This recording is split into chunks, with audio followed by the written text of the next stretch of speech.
What's up, guys? This is Heat. So I wanted to do something called ad hoc thoughts on gaming, and basically the premise of this is once I have finished a game that I found pretty impressive, I thought I would give sort of my off-the-cuff ad hoc thoughts about what I thought about that particular game. So in this instance, we're going to take a look at RUINER. Yeah, so my overall impressions on RUINER is that the game is pretty awesome. Right now, as it stands, it's probably top 3, maybe top 5, somewhere around there in games that I've played that have been released in 2017.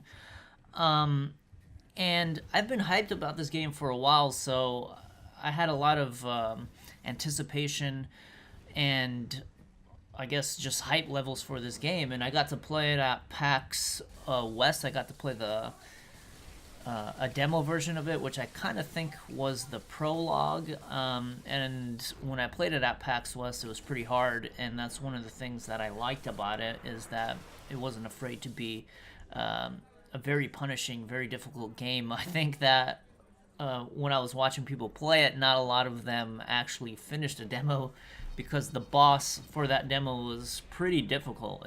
It took me a while to kill it too, especially if it's your first time playing the game. One thing that's really refreshing about it is the game is actually a game where it takes a lot of dexterity, a lot of executing, a lot of patience and practice. So skills that are required for you in order to be able to complete the game. As opposed to it being a passive think piece, or also known as a walking simulator. Those types of experiences are cool, but I feel that a lot of games in today's industry are kind of dubbed down in terms of what sort of skill is required to actually complete a game. And in terms of RUINER, it does require a lot of skill, and it's kind of refreshing that there's a game that's difficult and that really requires your focus. Other things about the game that are pretty cool is that the world building is done really well. The art is pretty awesome.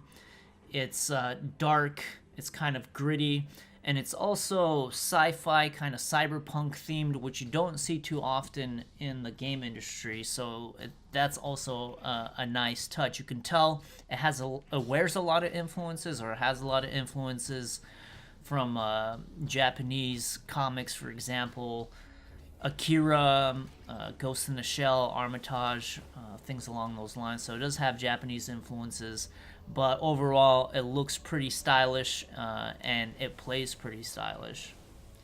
The gameplay is probably one of the best features of the game. It plays really smooth. It's adrenaline filled. There's a real sense of speed, and there's a lot of skills that sort of change how the game plays. So for example, there's one that slows down time. There's different synergy between skills. So one of the skills is the dash, and you can queue dashes. So you can queue up to 3 dashes on the screen, which then are executed in the order that you queued them. But one of the upgrades for the dash, the 4th one in or 5th one, I don't specifically remember, is that it modifies damage properties of your attack coming out of the dash based on how long the dash distance is. So this is there's some really nuanced mechanics working behind the scenes, which make the game complex and sort of interesting to think about as well. If I were to have any complaints about the game, is that it's pretty lean, so there isn't a lot of unlockables or secrets in the game.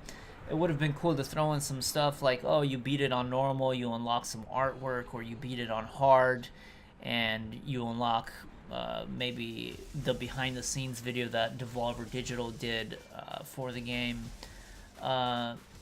Things along those lines to sort of extend or add more to the value of the game. Well, other than that, I think it's a very awesome game, and it's worth checking out. It's worth your time for sure.